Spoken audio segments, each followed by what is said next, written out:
Hey tout le monde, bienvenue sur la chaîne Beauty from Ashes. Et tout d'abord, je dois commencer par dire que je suis désolée de ne pas avoir posté récemment.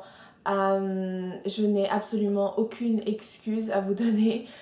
Donc voilà, je suis simplement désolée. Aujourd'hui, j'avais vraiment envie de vous partager ce qu'est la différence entre accepter Jésus en tant que son sauveur et accepter Jésus en tant que son Seigneur. Donc déjà, si vous n'êtes pas familier avec ces termes de Jésus, sauveur, Seigneur, je vous invite à regarder une vidéo que j'ai fait sur l'évangile. Donc j'explique ces termes-là justement, donc ce que Jésus a fait à la croix pour nous, etc. Donc qu'est-ce que ça veut dire de l'accepter en tant que notre sauveur, etc.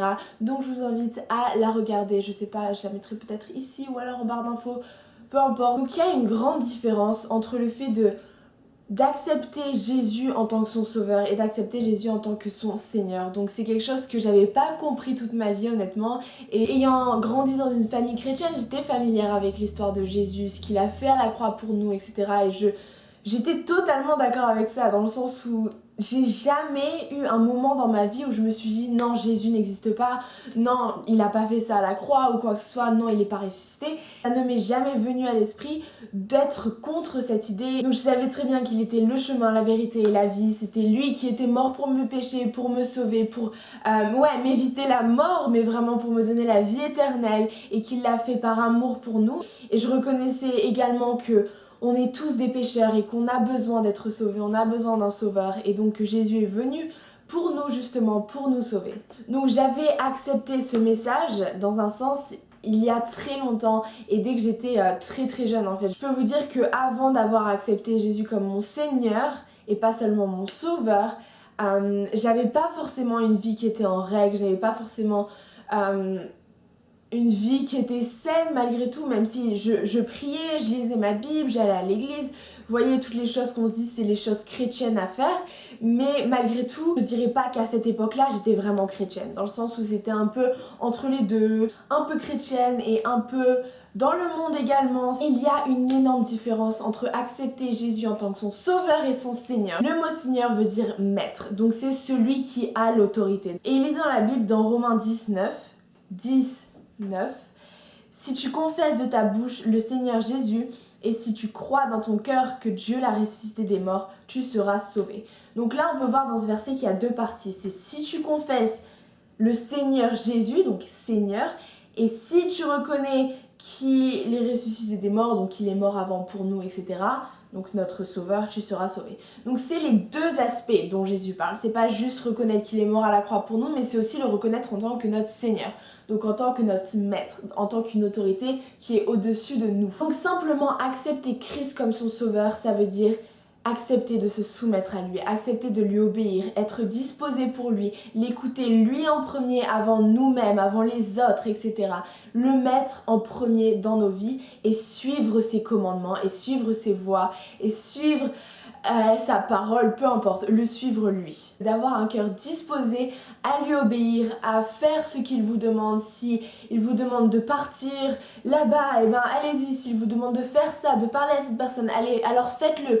Peu importe, d'être juste disposé, d'avoir un cœur disposé à recevoir ces paroles et à les appliquer. Peut-être que vous vous dites que faire de Jésus notre Seigneur, ça veut dire de tout abandonner, sa famille, tout, et partir à l'autre bout du monde.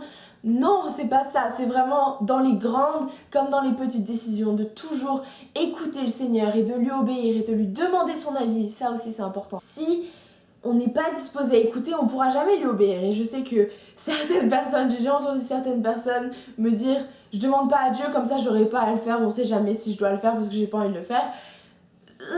Ça marche pas vraiment.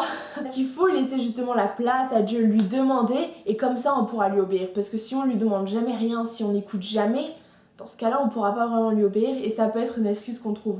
Mais non, disposez vos cœurs à Dieu, c'est ça de faire de Jésus notre Seigneur. Voilà, dans la parole, comme je dis, il nous donne des commandements, il nous donne des conseils de la façon dont on devrait vivre. Donc par exemple, on trouve tout ça au niveau du sermon sur la montagne dans Matthieu 5, 6 et 7. J'ai envie de vous dire que vivre une vie où Jésus est premier dans nos vies, où Jésus est Seigneur de nos vies, c'est pas toujours confortable parce qu'on doit se soumettre. être, parce qu'on soumet nos vies, on soumet notre libre arbitre, nos choix, etc. On les soumet à Jésus en lui disant prends toute ma vie, prends tous les domaines de ma vie, je veux te les donner, je veux qu'ils soient tiens et je veux vraiment te mettre en première place dans tous les domaines de notre vie. Et pourquoi c'est difficile de faire ce choix du coup tous les jours? En fait, c'est pas un choix qu'on fait une fois, c'est vraiment un choix tous les jours de dire Seigneur, je te donne tout. C'est difficile parce qu'en tant qu'humain, en tant qu'homme, on a envie de faire nos propres choix, on a envie d'être indépendant, on a envie d'être notre propre maître en fait, on a envie de décider ce qui sera bon pour nous et ce qui sera mauvais pour nous et ce qu'on va faire pour notre vie, etc. C'est quelque chose de normal chez l'humain, dans la chair, on va dire. Donc c'est pour ça qu'il y a une bataille en nous, on va dire, de vraiment se dire ok, j'ai envie vraiment de faire ça, mais le Seigneur m'a dit que ça allait être mauvais pour moi, alors qu'est-ce que je vais choisir? Est-ce que je vais choisir mes propres désirs ou est-ce que je vais choisir les désirs du Seigneur? Mais le Seigneur connaît exactement ce qui est bon pour vous, il vous connaît bien plus que quiconque, il vous aime bien plus que quiconque, donc pourquoi est-ce qu'il irait vous donner quelque chose qui va vous faire souffrir, qui va vous décevoir, qui va être horrible pour vous? Non, non. Et je dis pas que le Seigneur va vous donner que des choses que vous voulez tout le temps, parce qu'il sait très bien que si vous faites cette chose-là, par exemple, que vous voulez absolument, vous n'aurez pas la même croissance et la même intimité avec lui que si vous faites cette chose-là qu'il veut que vous fassiez, par exemple. J'espère que c'est compréhensible ce que je viens de dire. Faites-lui confiance parce qu'il vous connaît bien plus que vous vous connaissez vous-même. Et c'est lui qui vous a formé, c'est lui qui vous a créé. Il sait vos désirs. Et il vous décevra pas, et il le dit même dans sa parole qu'il connaît nos désirs et qu'il va nous donner les désirs de notre cœur. Peut-être que ça ressemble pas à ce qu'on imaginerait à la base, mais il connaît bien plus parce qu'il est Dieu, il est le maître de l'univers. Donc faites-lui confiance. Donc non, ça ne veut pas dire qu'on est esclave, qu'on n'a plus aucun libre arbitre, que voilà, on réfléchit plus, on fait plus rien, on demande tout à Dieu, etc. C'est pas vraiment comme ça que je le verrai. Dans tous les cas, on aura toujours un maître. Que ce soit esclave de nous-mêmes, que ce soit esclave du monde, que ce soit esclave de Dieu, on aura toujours un maître. Donc le mot esclave, c'est vrai qu'on l'aime pas trop. Autant être esclave de Christ parce que c'est l'esclave de la liberté. Amen. Donc voilà, je suis vraiment passée d'une vie indépendante où je vivais pour moi-même, où j'avais pas forcément besoin de Dieu tous les jours, même si je priais, mais que quand j'en avais besoin, à une vie où justement j'ai besoin de Dieu tous les jours. Voilà, alors que vous rentrez dans cette nouvelle année, j'ai vu beaucoup de personnes qui ont comme bonne résolution de grandir dans leur relation avec Dieu, de pouvoir être plus proche de Dieu, etc. Et honnêtement, je vais vous dire, il n'y a aucun secret. Si vous voulez vraiment vous rapprocher de Dieu, si vous voulez vraiment grandir avec Dieu, c'est tout simplement en lui abandonnant tout en fait, en lui soumettant totalement vos vies et en lui obéissant dans ce qu'il vous demande de faire. Le fait d'abandonner vos vies à Dieu et le fait de lui obéir, c'est vraiment la meilleure chose que vous pouvez lui donner en fait. C'est tout simplement votre vie, votre cœur, et c'est ce qu'il désire avant tout. Mais en tout cas, réfléchissez bien par rapport à ça. Est-ce que Jésus est le Seigneur de votre vie? Voilà, j'espère que vous avez aimé cette vidéo. En tout cas, n'hésitez pas à liker si vous voulez. Et n'hésitez pas à commenter également si vous avez des questions, si vous avez envie d'ajouter quelque chose par rapport à ce sujet, ou si vous avez des questions des précédentes vidéos.